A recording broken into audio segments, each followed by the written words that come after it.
What we're teaching you is the strategic and tactical application of verbal agility and social literacy. I could spend a lot of time on this topic. I could turn this topic into a two-day class. All we're hoping for when we introduce you to managing unknown contacts is when you leave here, you have a really sensitive level of distance management and understand that's important. You stop inviting people in habitually. You understand the difference between an invitation and a boundary.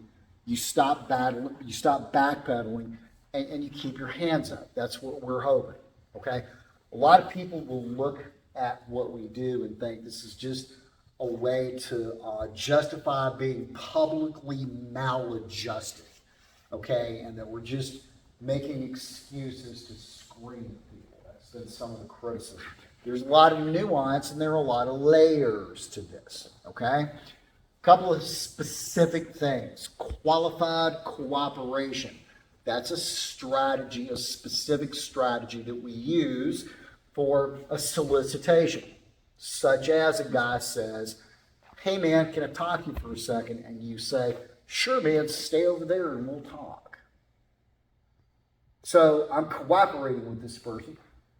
However, it's qualified or conditional on them staying over there. Now, once I set that and I agree to engage in a conversation and a dude starts to close on me, I can reinforce that boundary. Hey, dude, I told you I'd talk to you. Just stay over there. Don't need you up on me. Okay? Does that make sense? There are a lot of layers. There's a lot of nuance to this. All right?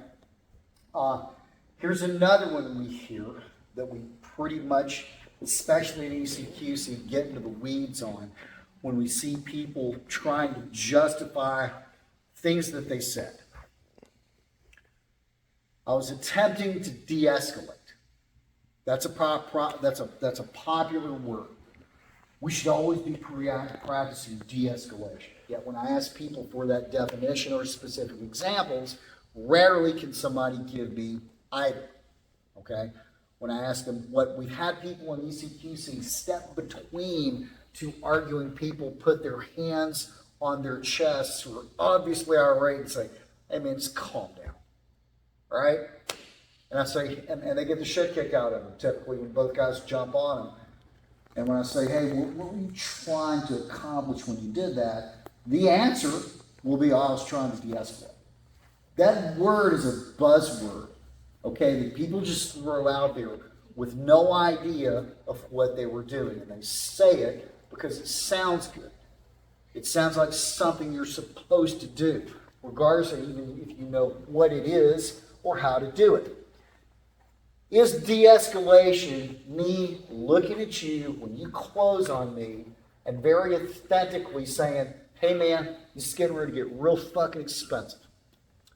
And based on my gravitas, you believe it and you say, I think it will be, and you walk off. Is that de-escalation? Is de-escalation me looking at you and say, hey man, I wasn't paying attention. I bumped into you. My head's in my ass. My little girl's in the hospital. She's real sick. I am sorry. And I make an attempt to elicit empathy and create connection with this person because I saw a wedding ring on their hand and they might be a parent on top of it. Is that de-escalation too? Are they both de-escalation, right? We can turn managing unknown contacts into a 2 or 3 day course easily. We caveat it with the course title, Edged Weapons Overview. We're going to expose you to the broad strokes of this curriculum. That doesn't mean we're going to get into the very weeds of everything, or that you're going to be a master of anything after this weekend. Does that make sense? But I really want, on the muck specifically, because this is your life skill.